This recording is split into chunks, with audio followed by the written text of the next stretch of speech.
On est en 2023 et la plupart des entreprises obtiennent des résultats nuls sur leur cold email. Alors qu'en réalité, elles appliquent juste des techniques obsolètes qui n'ont plus aucun résultat. À force de répéter la même chose au cours des années, il y a de plus en plus d'entreprises sur le marché. Et maintenant, si toi, avec ton entreprise, tu veux pouvoir te démarquer et obtenir plus de résultats que tes concurrents, tu dois absolument te mettre à jour et utiliser les dernières possibilités et les dernières astuces, les dernières méthodes qui s'offrent à toi en 2023 pour entrer en contact avec ton prospect grâce au cold email. Dans cette vidéo, je vais te montrer 7 astuces et 7 méthodes à absolument appliquer sur toutes tes campagnes de cold email. Avec, tu vas être sûr que ton mail sera ouvert, lu et aussi répondu. Si aujourd'hui tu n'appliques toujours pas l'une de ces méthodes, je t'invite très rapidement à les mettre en place dans ton business. Tu verras une différence en termes de résultats dans les prochains jours, prochaines semaines, suivant la mise en place. Première astuce et la plus importante à suivre, c'est cibler. C'est le ciblage et surtout la combinaison des ciblages. Je vous explique ça. Parler à tout le monde, c'est parler à personne. Et c'est pour ça qu'il faut avoir des combinaisons dans son ciblage et un ciblage très précis. Un exemple de ciblage, fondateur du secteur agroalimentaire d'une entreprise en Île-de-France, 10 à 20 salariés. Là, vous avez donc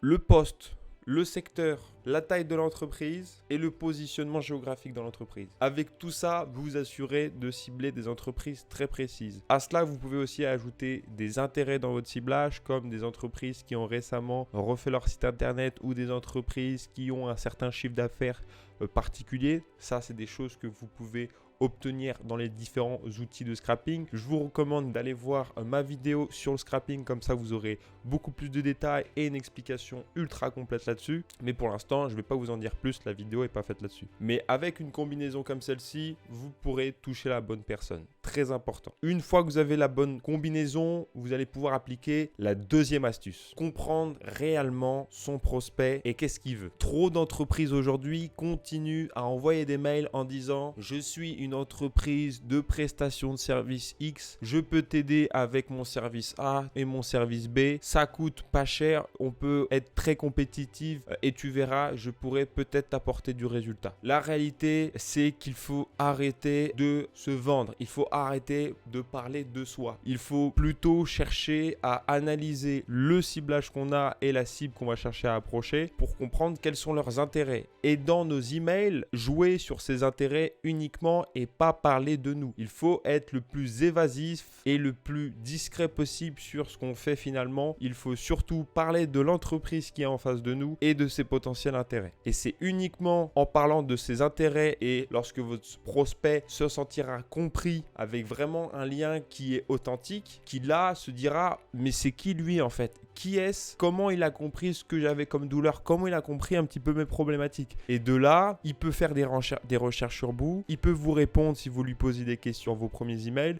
Si vous faites des relances qui sont stratégiques, qui sont orientées sur ses intérêts, il peut se dire « Ah oui, en fait, lui, j'ai compris, c'est un prestataire, il pourrait bien m'aider. Il a très bien compris que j'avais ce problème-là depuis environ 6 mois. C'est la bonne personne. » Il faut comprendre son prospect, poser des questions, mettre en avant des informations en réponse à leurs problèmes et pas parler de soi. Il faut parler le moins de soi possible. Troisième méthode à absolument appliquer, ça consiste à ne pas chercher à vendre ou fixer un rendez-vous commercial dès nos premiers emails. Le but, lorsqu'on envoie un cold email, n'est pas d'obtenir forcément un rendez-vous. Il faut commencer à échanger avec le prospect. Il faut juste, par exemple, avoir son numéro de téléphone pour l'appeler ou obtenir une réponse à notre email. Et de là, on peut avancer. Trop d'entreprises envoient juste des emails avec leur site internet ou la proposition de réserver un rendez-vous. 80% des entreprises, quant à elles, parfois envoient juste leur site internet. Elles ne proposent même pas de fixer un rendez-vous. Du coup, ce qui se passe, c'est que votre prospect,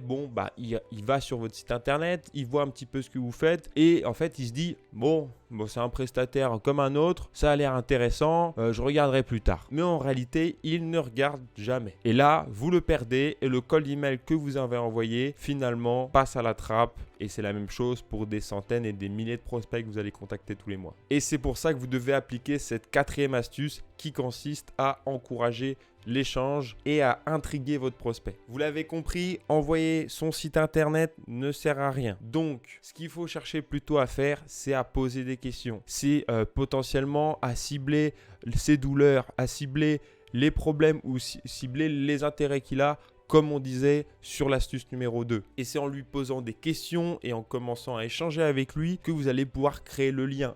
Il faut absolument que vous cherchiez exclusivement à encourager l'échange et débuter une discussion, peu importe le moyen. De la même façon, quand vous allez rencontrer par exemple une jolie fille ou vous allez revoir un vieil ami depuis longtemps, ce que vous faites, c'est pas parler de la finalité avec la fille, par exemple de coucher avec, ou par exemple avec votre ami qui est de lui dire « Ah oui, tu me dois 100 €. Vous allez déjà parfois parler un petit peu de tout et de rien, parler des sujets qui lui intéressent, pour derrière ça parler des sujets qui vous intéressent vous. Et c'est en faisant les choses dans cet ordre là que vous pouvez créer le lien et être assez proche de votre prospect pour s'assurer derrière ça d'aller sur des sujets business qui vont vous concerner tous les deux. 5e astuce va consister à avoir le bon timing. C'est très bien d'avoir le bon ciblage. C'est très bien d'encourager l'échange, poser des questions, être intriguant, etc., etc.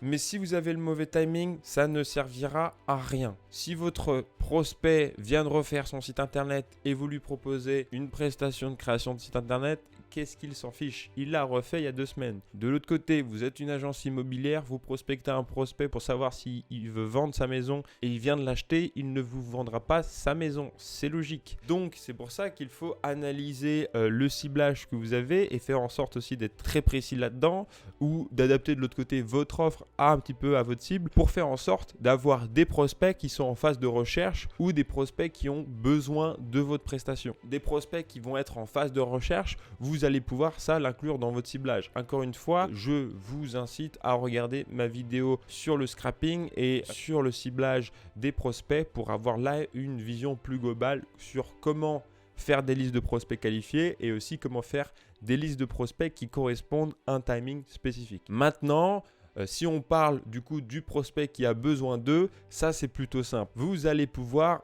par exemple prendre des prospects qui n'ont pas de site internet, prendre des prospects qui sont très mal classés sur Google, prendre des prospects qui ne sont pas encore équipés de votre service. Bref, vous allez essayer de chercher finalement un manque chez votre prospect et de jouer sur ce manque-là parce que vous avez compris son besoin et que vous avez déjà répondu à ça pour d'autres. Et c'est avec ce manque-là que vous allez chercher à créer un intérêt dessus et derrière ça, entamer la discussion. 6e astuce, personnaliser vos emails. Vous prenez la peine de cibler vos prospects, vous prenez la peine de jouer sur les bons intérêts, d'entamer la discussion. Maintenant, pour le faire correctement et s'assurer de mettre toutes les chances de votre côté, faites en sorte, s'il vous plaît, de personnaliser vos approches, de personnaliser votre copywriting et la rédaction de toutes vos séquences. Et ça va être très simple. Vous allez pouvoir mettre l'intérêt de votre cible.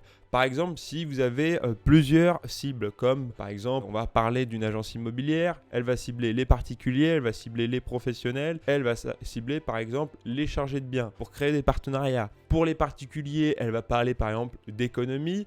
Pour les professionnels, elle va parler de partenariat business à long terme. Et pour les chargés de biens, elle va pouvoir parler de partenariat d'apporteurs d'affaires, par exemple. Et en fait, dans vos emails, l'enjeu, c'est d'une séquence à l'autre, d'un message à l'autre, avoir comme ça des cases, des icebreakers qu'on appelle ça, qui vont jouer sur des intérêts spécifiques, sur des éléments spécifiques de votre ciblage. Et de l'autre côté, vous allez aussi faire en sorte d'intégrer dans vos copywriting et dans votre rédaction d'email des informations sur votre prospect, son prénom, son nom, son entreprise, peut-être même la taille de son entreprise, peut-être même la description de son entreprise. Et ça, vous devez l'intégrer dans votre liste de données sur vos prospects avant de lancer dans vos campagnes. Comme ça, vous êtes sûr d'avoir des emails qui vont être singuliers. Et enfin, dernière astuce qui va vous permettre là d'avoir des meilleurs pourcentages d'ouverture ou de réponse ou tout simplement de qualité d'échange, ça va être de faire des emails naturel. Trop d'entreprises sont beaucoup trop sérieuses, sont beaucoup trop corporate lorsqu'elles envoient des emails, même lorsque parfois c'est des indépendants ou des TPE ou des PME qui rédigent. Ça ne sert à rien d'avoir quelque chose de trop bateau, de trop générique ou de trop classique. Un exemple type, c'est « Bonjour, je suis une ESN de prestation de services située en Île-de-France.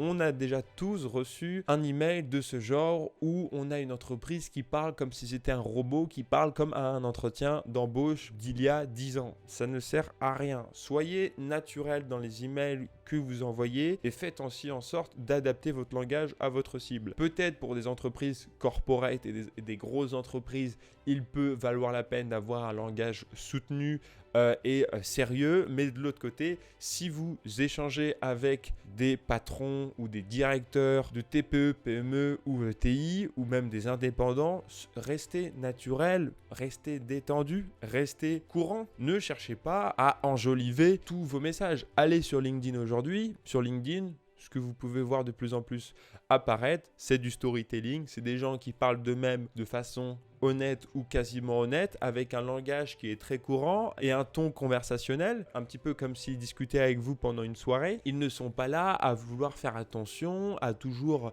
être en costard cravate quand ils parlent et avoir un ton super sérieux. Voilà, il faut chercher à être naturel. Parfois, ça peut être bien d'être décalé. Parfois, ça peut être bien aussi de faire de l'humour. Bref, restez humain, mettez de l'énergie et des émotions dans vos emails. Si un de ces astuces a pu vous aider, n'hésitez pas à mettre dans les commentaires de cette vidéo quelle astuce a pu vous aider et je répondrai à votre commentaire avec des compléments d'informations pour votre entreprise. Du coup, n'hésitez pas à m'indiquer, pourquoi pas, des détails dessus. Ça me ferait très plaisir. Si cette vidéo a pu vous aider, n'hésitez pas à la liker et abonnez-vous à la chaîne pour suivre plein d'autres contenus sur la prospection emailing, le closing et le marketing digital. Et sur ce, je vous souhaite la meilleure croissance possible avec votre entreprise. À très vite.